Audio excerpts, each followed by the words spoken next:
The Serathar vessel, Jarak's claw, cut through the void like a blade, its hull reflecting the pale light of the dying red star. Commander Rathok stood at the bridge, his multi-segmented eyes scanning the view screen as the desolate planet of Erebus 9 loomed larger. The planetary data scrolled across the display, a cocktail of sub-zero temperatures, radiation spikes, and gravitational anomalies that would crush most life forms. It was a hellscape even by Serathar standards. "Commander, scans confirm signs of intelligent construction," announced Jirek, the team's lead biologist, his voice tinged with intrigue. "Crude structures, possibly reinforced shelters. The distress signal originates near the largest cluster." "Shelters?" Rathok's mandibles clicked in disbelief. "What kind of species builds shelters here and lives to tell about it?" Jirek's translucent cowl flushed dark, a Serathar expression of unease. "Perhaps they didn't live to tell about it." The comment drew low hisses from the bridge crew, but Rathok silenced them with a sharp wave. "Prepare the landing party. We'll see for ourselves what kind of creatures dared to settle here." The descent to the planet was rough. Turbulent winds screamed against the hull of their dropship, and molten ash clouds obscured visibility. When they finally landed, the Serathar team stepped onto a surface coated in frost and scorched stone, their pressure suits shielding them from the radiation. The air was thick with an acrid tang that even their advanced filtration systems struggled to process. Ahead lay a cluster of structures, low, squat buildings constructed from salvaged metals and reinforced concrete. The designs were primitive but functional, their surfaces pockmarked with scratches and deep gouges. Jurek crouched by one of the marks, his talons tracing its jagged edges.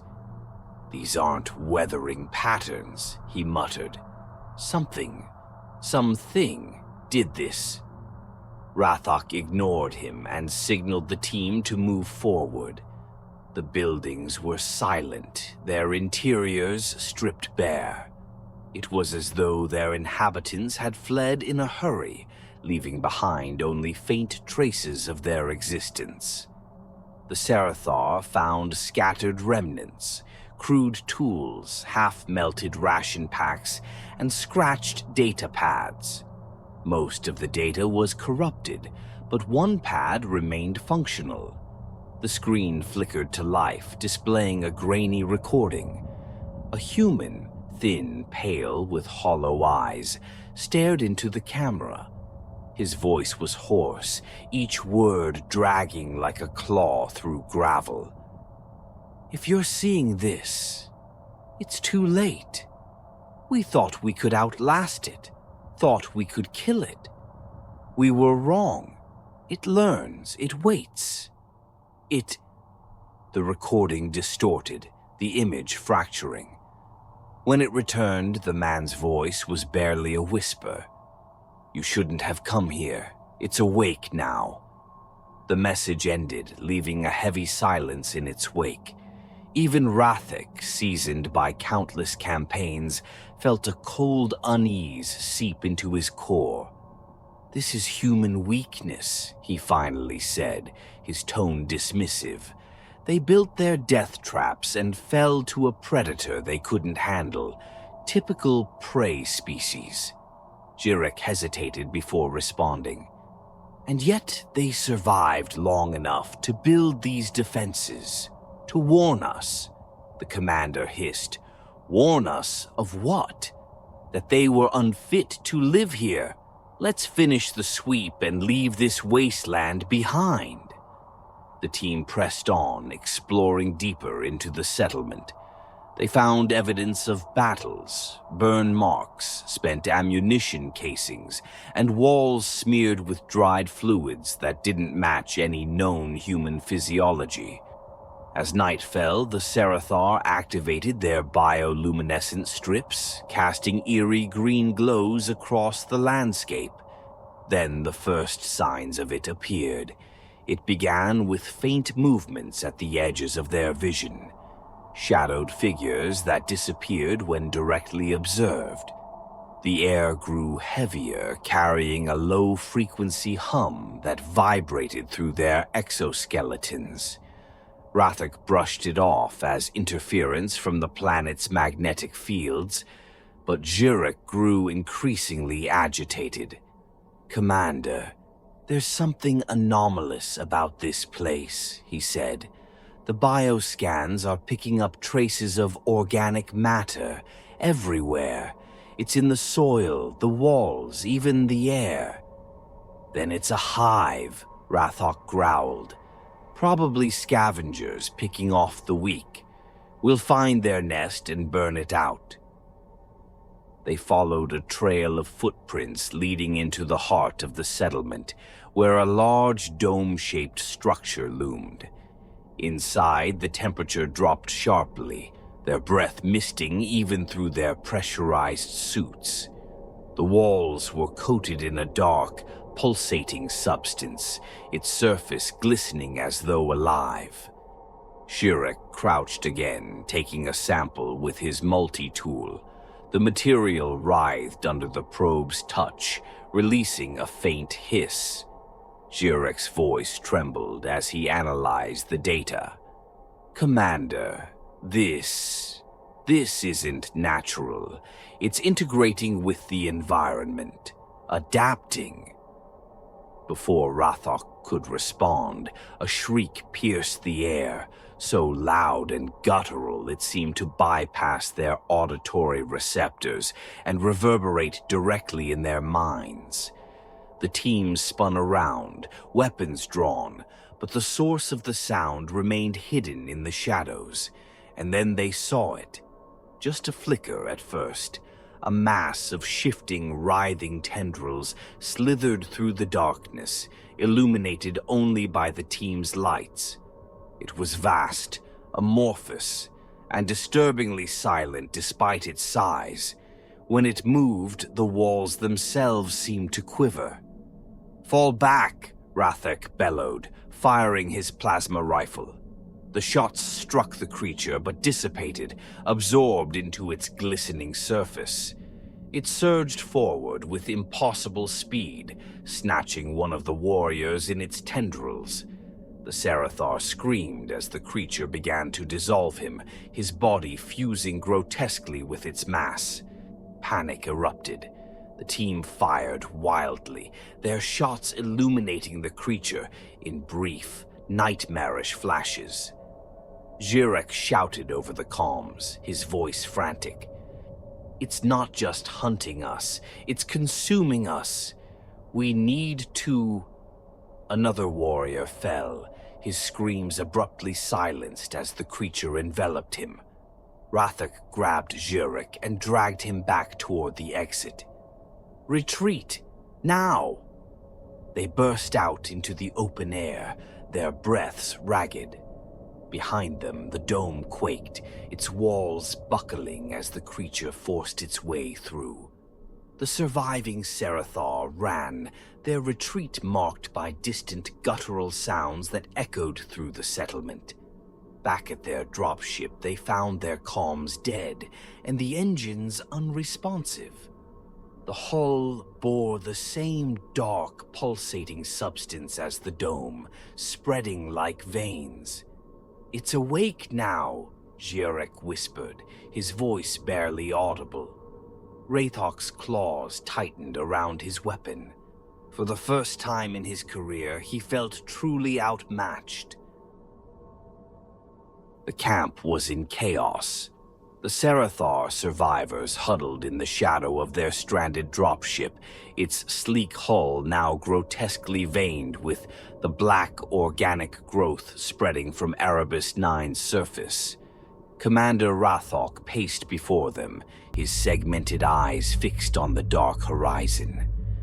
The night was alive with movement, shifting shadows and faint, wet sounds that crawled beneath their skin.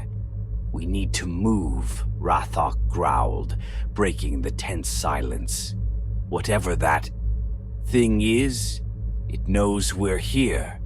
Staying in one place is suicide." Jurek, still shaken from their encounter in the settlement, stepped forward.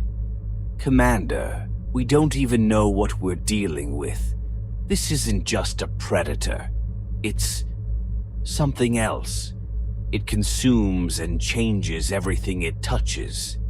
If we're going to survive, we need to understand it."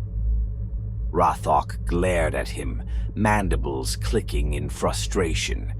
"And how do you propose we understand something that killed 2 of our warriors in seconds? By sitting here and waiting for it to come to us?" The biologist hesitated but held his ground. "If we don't figure out what it is, we're as good as dead anyway." Scans showed a second settlement deeper into the region, larger, more fortified. If the humans left any records, they'll be there. "We need to go." The tension was palpable, but Rathok relented. "Fine. We move at first light, but if that thing shows itself, we kill it. No more retreats." The team set out at dawn, their path lit by the pale glow of Erebus 9's dying star. The journey was harrowing. The ground beneath their feet was no longer inert stone, but a pulsing, sinewy surface that writhed faintly with their every step. Jurek confirmed their worst fears. The creature's biomass was spreading, consuming the planet itself. The first attack came hours into their trek. A warrior named Kolvek strayed too close to an outcropping of the black substance, which erupted into a writhing mass of tendrils. The creature lashed out, piercing his armor and pulling him into its folds. The others fired their weapons, but the creature adapted, hardening its surface against their plasma bolts. Kolvek's screams were muffled as his body was dragged into the mass, merging with it in a grotesque display of assimilation. They burned the patch of biomass with their incendiary grenades, but the damage was done. Kolvek was gone, and the creature had learned. The group pressed on in grim silence, their movements now cautious and deliberate. By the time they reached the second settlement, it was clear the humans had waged a desperate war here. The ground was littered with the remnants of improvised explosives, melted metal barricades, and charred corpses, some human, others twisted amalgamations of flesh and alien growth. The walls of the central building were reinforced with heavy steel plates, and inside they found evidence of humanity's final stand. A series of data terminals flickered weakly in the gloom. Jurek worked quickly, extracting what little information remained. The records painted a grim picture. The creature, referred to only as the Flesh, had been dormant for centuries, buried beneath the planet's crust. The humans' mining operations had awakened it, and it had begun to spread, assimilating everything it encountered. One entry, recorded by a human scientist, sent a chill through the group. It doesn't just consume, it learns. Each organism it absorbs becomes part of it, a living weapon, a scout, a tool. We've tried fire, acid, even nuclear charges. It adapts, it grows stronger, and now it's inside us. We can't leave. If we do, it will follow. Jurek's claws trembled as he read the final entry. They knew. They knew they couldn't win. They were weak, Rathik snapped, though his voice lacked conviction. They let it corner them. We won't make the same mistake. But even as he spoke, a low rumble echoed through the settlement. The walls vibrated, and the floor beneath them pulsed with a sickly rhythm. The flesh was here. The attack was sudden and brutal. Tendrils burst through the walls, striking with lightning speed. One warrior was impaled, his body dragged into the biomass before he could fire a shot. Another was ensnared, his armor disintegrating as the creature absorbed him. Rathok shouted orders, his plasma rifle blazing, but the flesh seemed to anticipate their every move. "Fall back," he roared, "to the upper levels." The survivors retreated to a fortified balcony, sealing the door behind them. Below, the flesh swarmed the lower floors, its tendrils probing for a way through. Jirek worked frantically at the terminal, downloading what data he could. "It's learning too fast," he said, his voice trembling. "We're running out of options." Rathok turned to the biologist, his mandibles clenched. "Then find us a weakness or we're all dead." But there was no time. The flesh found its way through, bursting into the room in a torrent of writhing appendages. Rathok grabbed Jirek and shoved him toward the balcony's edge. "Jump!" he shouted. Jirek hesitated, his eyes widening in disbelief. "Are you insane?" "Do it," Rathok roared. "It's us or the flesh." The biologist obeyed, leaping into the snowdrift below. Rathok and the remaining warriors held their ground, their weapons blazing as the flesh overwhelmed them. The last thing Jirek saw before he hit the ground was the creature enveloping his commander, Rathok's defiant roar swallowed by the all-consuming mass. Jirek ran, his breath misting in the freezing air. The flesh didn't pursue him immediately, but he knew it wouldn't be long. It was toying with him, learning his patterns, understanding his mind. As he stumbled through the alien terrain, the biologist whispered to himself, a desperate mantra to stave off despair. There has to be a way. There has to be something. But deep down, he knew the truth. The flesh wasn't just hunting them. It was winning. Jorek limped through the desolation, his suit torn and leaking faint streams of heat into the freezing air. The dying red star above cast long, jagged shadows across the writhing ground. Each step was a struggle, but the biologist forced himself onward, guided by the faint glimmer of a structure in the distance, the mountain fortress marked on the human's final logs. Behind him, the world seemed alive.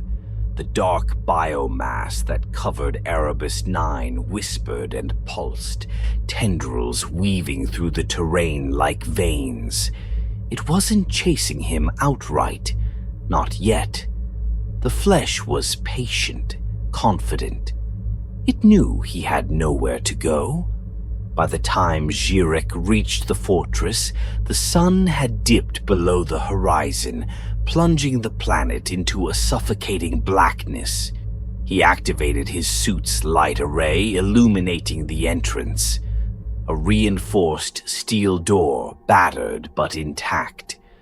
Around it lay the remains of human weapons, rifles, crude incendiaries, and strange devices fashioned from scrap. Scorched marks on the walls told of battles fought here, and the scattered remains of human bones served as grim markers of their failure. The door's control panel was broken, its circuits fused. Jirek inspected it quickly, his claws shaking, and found a manual override. The mechanism groaned in protest, but he forced it open, squeezing through into the fortress's dark interior. Inside, the air was heavy, stale. The walls were lined with steel plates reinforced with layers of makeshift insulation. Human ingenuity was everywhere.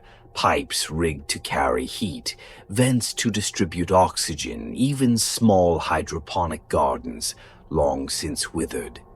Jurek moved cautiously, his weapon drawn, the silence oppressive. The first signs of the humans appeared deeper in. Photographs hung on walls, faces frozen in moments of determination and despair.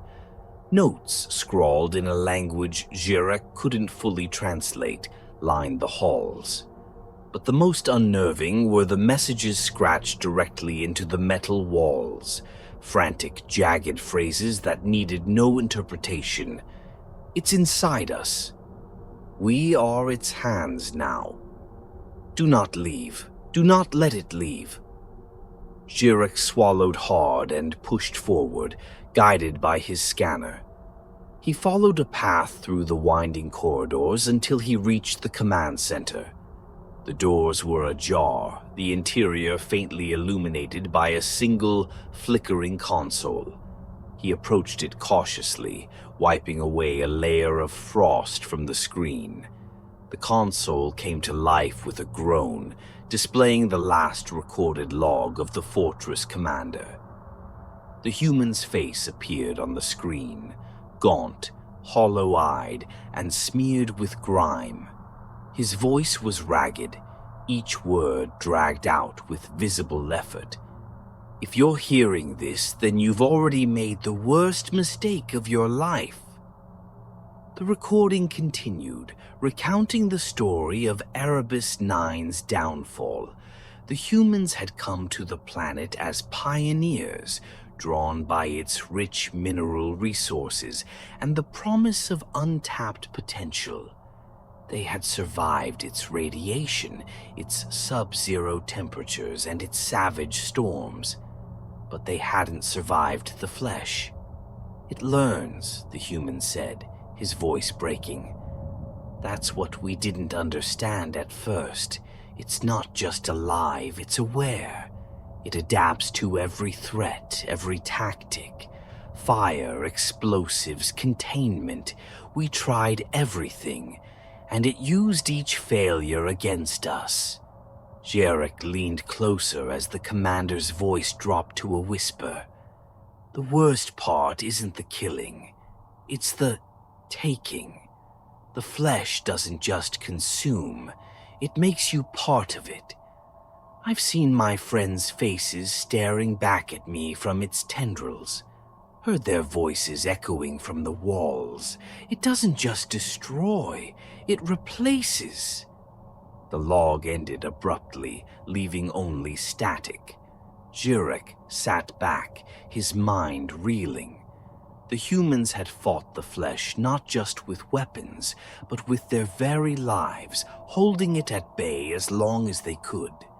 And now he was standing in the heart of their final sacrifice. A sudden noise shattered his thoughts, a faint, wet sound, like something dragging across the floor. Jurek froze, his claws tightening around his weapon. The sound grew louder, closer. He backed toward the far wall, his scanner sweeping the room. Something moved in the shadows, a shifting, amorphous form. It slid into the flickering light, revealing a grotesque mass of tendrils and limbs. But what made Jurek's breath catch were the faces. Human faces, twisted and distorted, protruded from the creature's surface, their eyes empty, their mouths locked in silent screams. The creature lurched forward and Jurek fired. The plasma bolts struck true, burning away chunks of its flesh, but the wounds closed almost instantly. The faces twisted, merging into new shapes, as if mocking him. Jirek retreated, his shots growing more frantic. He fled deeper into the fortress, his path a blur of dark corridors and twisting turns. The creature followed, its tendrils slithering along the walls, tearing through the remnants of the humans' defenses. Jirek burst into a storage room and sealed the door behind him, his chest heaving. The room was filled with remnants of the humans' war effort, explosives, weapons, and devices whose purpose he couldn't discern. But at the center was a terminal, its screen glowing faintly. Jirek approached it and found another log, this one written rather than recorded. We couldn't stop it, but we can contain it. If you found this, you have one job. Keep it here. Destroy your ship. Kill your crew. Do whatever it takes. If the flesh leaves this planet, it's the galaxy's end. Jirek's claws trembled as the weight of the message sank in. The humans had understood what the Serathar didn't, that this was not a battle to be won, but a threat to be quarantined at all costs. The door behind him buckled, tendrils forcing their way through. Jirek grabbed an explosive device, his mind racing. He couldn't destroy the flesh, but maybe he could slow it down. He set the device and sprinted for an exit, the creature bursting into the room behind him. The explosion rocked the fortress, collapsing part of the structure. Jirek stumbled into the open air, his vision blurred. The flesh writhed in the wreckage, pieces of its mass regenerating even as it burned. As he ran, a single thought echoed in his mind, overriding his fear and exhaustion. The humans knew. They knew, and they still fought. But what chance do we have? Ahead, the planet stretched into endless darkness, the faint glow of the Serathar's ship marking his only sanctuary. But even that hope was tainted, for the flesh was patient, and Jirek knew it was only a matter of time before it followed. Jirek staggered through the shifting wasteland of Erebus 9, his vision swimming as exhaustion dragged at his limbs. The flesh loomed behind him, always present, a dark tide swallowing the horizon. Its whispers filled the air, faint and insidious, a chorus of voices, human, Serathar, and something else entirely. It wasn't chasing him anymore. It didn't need to. It had already won. The Serathar ship loomed ahead, its once pristine hull now a grotesque tapestry of pulsating black veins. Jirek had no illusions about its state. He knew the flesh had already infiltrated the ship's systems, its biomass creeping into every crevice. But it was his only chance. He had to try.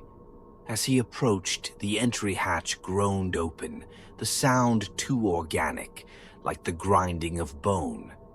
Inside, the ship was unrecognizable. The corridors writhed with the same black substance, veins pulsing faintly as though alive. The air was thick and humid, carrying a coppery tang that clung to Jirek's throat. He moved cautiously, his weapon raised, though he knew it was useless. The flesh was everywhere. He could feel it watching him, waiting. Yet it didn't attack. Not yet. In the control room, he found the remains of the crew who had stayed behind. Their bodies were fused to the walls, their forms half dissolved into the ship's systems. One of them, Commander Ratok, turned its head toward him as he entered. Its eyes, once proud and fierce, were now dull, its voice a guttural mockery of its former self. "Jirek," it rasped, its mandibles twitching. "You're late." Jirek froze, bile rising in his throat. "Rathok," he whispered, though he already knew the truth. The thing that had been Rathok let out a sound that might have been a laugh. "It's beautiful, isn't it? We fought so hard to survive, to conquer this world, but we were never its match. It doesn't just kill, Jirek. It perfects. It makes us better." Jirek raised his weapon, his claws trembling. "You're not Rathok. You're nothing but a puppet." The creature tilted its head, a grotesque smile twisting its partially dissolved face. "A puppet? Number, I am the future, and soon you will be too." Before Jirek could fire, the walls erupted with tendrils, forcing him to dive for cover. He rolled to his feet and ran, his breath ragged as the flesh closed in around him. It wasn't just chasing him anymore, it was guiding him, herding him deeper into the ship. He stumbled into the engine room, its once gleaming machinery now consumed by the biomass. The reactor pulsed faintly in the center, its systems still operational. Jirek's eyes darted to the manual override, a chance to destroy the ship, to vaporize everything within it, including himself and the flesh. He hesitated, his claws hovering over the controls. The whispers grew louder, voices overlapping in a cacophony that echoed in his mind. "You can't stop it. It will escape. You're already part of it." Jirek's hand shook as he reached for the final lever. The voices twisted, growing sharper, angrier. "Don't. You could live. You could join us." For a moment he faltered.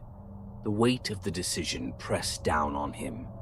The flesh was everywhere, spreading across the galaxy in his mind's eye, consuming everything it touched. Was there even a point to his sacrifice? Would it make any difference? But then he remembered the human logs, their desperate warnings etched into the walls of the fortress. He remembered the faces of his crew, their screams as the flesh took them, and he remembered Rathok's hollow, mocking smile. The galaxy deserved a chance to fight, even if it was a losing battle. Jirek gritted his teeth and pulled the lever. The reactor's hum deepened, rising into a deafening roar. The ship trembled as energy built to critical levels, the containment field straining to hold. The flesh responded instantly, its tendrils lashing out, trying to stop him. One wrapped around his leg, dragging him toward the pulsating walls, but Jirek held on, his claws digging into the control panel. "I won't let you win," he snarled through gritted teeth. The flesh surged, enveloping him as the reactor reached overload.